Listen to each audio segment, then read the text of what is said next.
Ali ibn Talib, the Chevalier of Islam. Introduction. It is easy to write about a story, comment about an incident, discuss a matter of day-to-day life, talk about a personality, but difficult to separate a myth from the reality.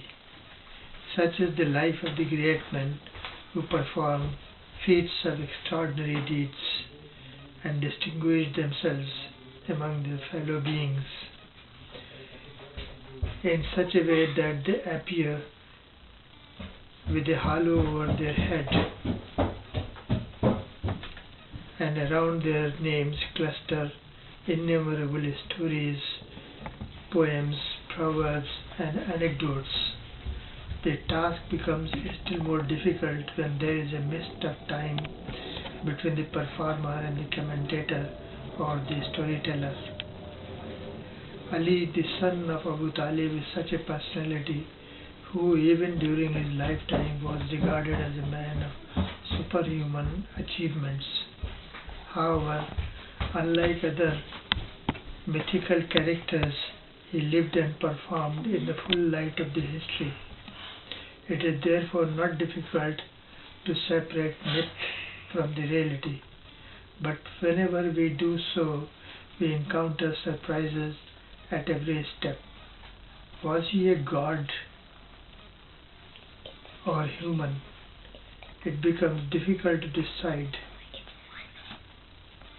He was at once, in the words of Gibbon, a poet, a soldier, and a saint.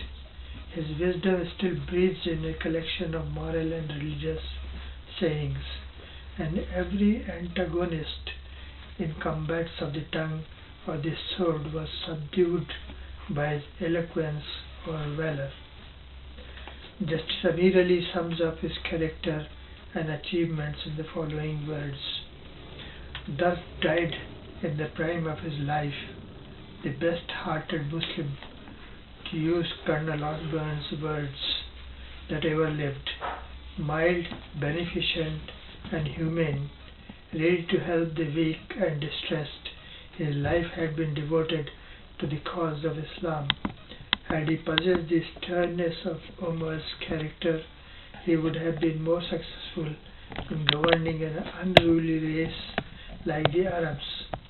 But his forbearance and magnanimity were misunderstood, and his humanity and love of truth was turned by his enemies to their own advantage."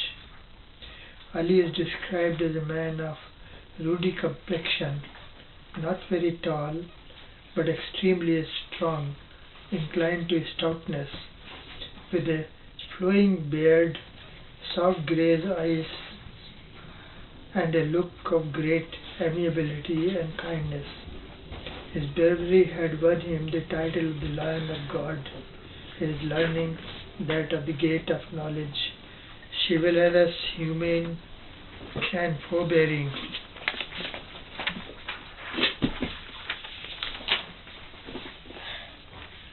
The verge of weakness, as a ruler he came before his time.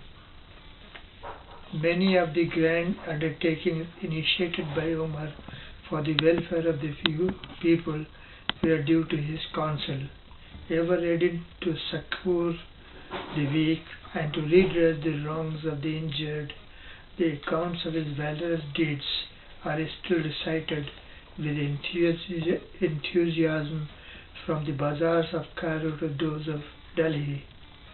How the mail-clad knight rescued a stranger beset by lions in the desert. How the poor woman captured by the brigands with her wounded and dying husband wailed for the succor which never failed, and how the Lion of God appeared and saved them. Such stories bring back to life the chivalry of the Arabs personified in their greatest hero. Allama ibn Abil Hadid al-Mutawassili, the commentator of Nahjul Balagha, which is a book of sermons, letters, and sayings of Ali, says, Hazrat Ali had a personality in which opposite characters had so gathered that it was difficult to believe that a human mind could manifest such a combination. He was the bravest man that history could cite. Such brave persons are always hard-hearted, cruel, and eager for bloodshed. But Ali was a kind-hearted, sympathetic, and warm-hearted person, qualities quite contradictory to the other phase of his character and more suited to pious and God-fearing persons. He was a pious and God-fearing man, and often such religious persons avoid society and do not care to mix with men of sin and men of right. On the other hand, warriors, kings, and dictators are usually arrogant and haughty. They consider it below their dignity to mix with the poor, lowly, and humble people. But Ali was different. He was friendly to all. As a matter of fact, he had a tender spot for the poor and humble, and orphans and cripples. To them he was always a kind friend, a sympathetic guide, and a fellow sufferer. He was meek with them, but haughty and arrogant towards famous warriors and generals, so many of whom he had killed in hand-to-hand combats.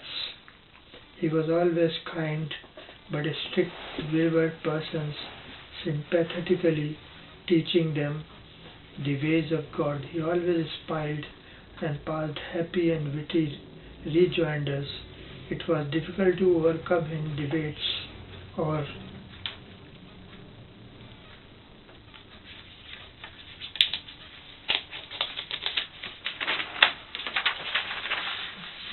repartees. His rejoinders and retorts always bore a distinct mark of culture, education, and knowledge. He was the scion of a very illustrious, rich and noble clan, as well as the son-in-law and great favorite of the Holy Prophet. At the same time, he was the greatest warrior and marshal of his time, yet in spite of his riches, he ate, dressed, and lived like a poor person. To him wealth was for the use of other needy persons, not for himself and his family. Change of time and change of circumstances did not bring any change in his bearing, mien, or character. Even when he was acclaimed as the Caliph, he was the same Ali as they had found him to be during the previous regimes. Once in the society of Abdullah, the son of Imam Malik ibn Hanbal, a discussion took place about Ali and his caliphate. Abdullah brought the discussion to an end, saying that the caliphate did not bring him any honor and glory to Ali, but it was honored and glorified by Ali, and it received the status actually due to it. The world cannot quote an example other than that of Ali, of a first-class warrior and a marshal, who is also a philosopher, a moralist, and a great teacher of religious principles and theology. A study of his life shows that his sword was the only help that Islam received during its early days of struggle.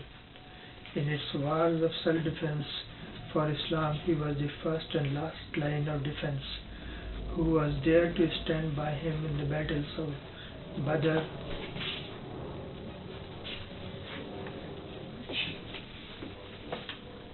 okay, good. Should I just stop it?